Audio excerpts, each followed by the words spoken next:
Hello प्यारे दोस्तों, कैसे हैं आप सब। उम्मीद करता हूँ आप सब अच्छे होंगे, स्वस्थ होंगे, मस्त होंगे। कहानी की दुनिया मोरल स्टोरी में आप सबका बहुत बहुत स्वागत है। दोस्तों, आज आपके लिए लेकर आए हैं भक्त प्रहलाद की कहानी, जो आपको सुनने में बहुत अच्छा लगेगा। दोस्तों, होली का माहौल चल रहा है, तो इस अवसर पे आइए आपके लिए बहुत ही अच्छी कहानी लेकर आए हैं, भक्त प्रहलाद की कहानी। तो आइए सुनते हैं दोस्तों आज की कहानी।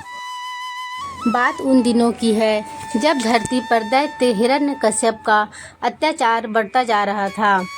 ऋषि मुनि, देवी देवता और सभी भक्त अपनी रक्षा के लिए ईश्वर से गुहार कर रहे थे। धरती पर पाप बढ़ रहा था और सकारात्मक ईश्वर भक्ति और सदाचार का नाश हो रहा था। वैसे तो हिरण्यकश्यप एक दैत्य था, पर इस दैत्य की पत्नी कयाधु ने गर्भावस्था के दौरान एक ऋषि के आश्रम में निवास किया था, जिसकी पवित्रता से कयाधु का पुत्र एक सदाचारी, सत्कर्म करने वाला और ईश्वर भक्त बालक के रूप में जन्मा, और उस बालक का नाम रखा गया प्रहलाद। अच्छी संगति और ज्ञान के कारण प्रहलाद में भी ईश्वर भक्ति व सदाचार की भावनाएं उत्पन्न हुई, और उम्र के साथ भगवान विष्णु के प्रति उसकी भक्ति भी बढ़ने लगी।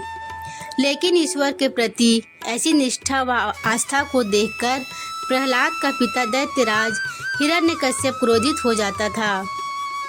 उसने प्रहलाद को विष्णु भक्ति के मार्ग से हटाने के लिए अनेक प्रयास किए, पर वह हर बार विफल ही हुआ। कई प्रयासों में विफल होने के बाद हिरण्यकश्यप ने अपने ही पुत्र को मृत्युदंड देने का निर्णय लिया। इसी उद्देश्य से उसने अपनी बहन को बुलाया, जिसका नाम होलिका था, और उसे आदेश दिया कि वह प्रहलाद को लेकर जलती हुई चिता पर बैठ जाए।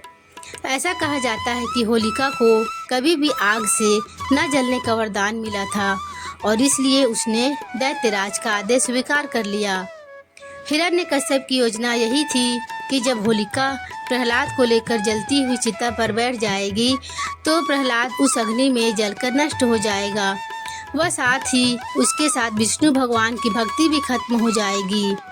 पर सही कहा गया है कि जिस पर ईश्वर की कृपा है, जो भक्ति के मार्ग पर अग्रसर है, वह धर्मपरायण है, उसका विनाश कोई भी नहीं कर सकता। इसी विश्वास के साथ प्रहलाद ओम नमो भगवते वासुदेवाय नमः मंत्र का जाप करते हुए होलिका के साथ जलती हुई चिता में बैठ गया।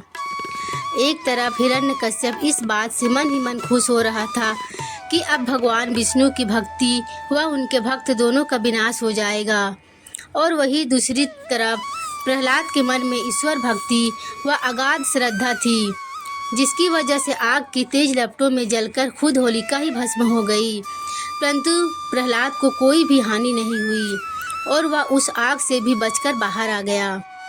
ईश्वर की असीम कृपा व प्रहलाद की सच्ची निष्ठा भक्ति ने इस चमत्कार को साकार किया था। ऐसा माना जाता है कि तब से ही होलिका दहन की प्रथा शुरू हुई, और बुराई पर अच्छाई की जीत का उत्सव मनाने जाने लगा।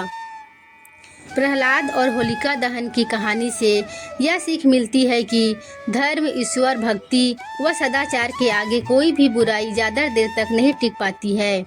इसलिए हमें सदाचार व सद्बुद्धि का अनुसरण करना चाहिए और ईश्वर पर विश्वास रखना चाहिए।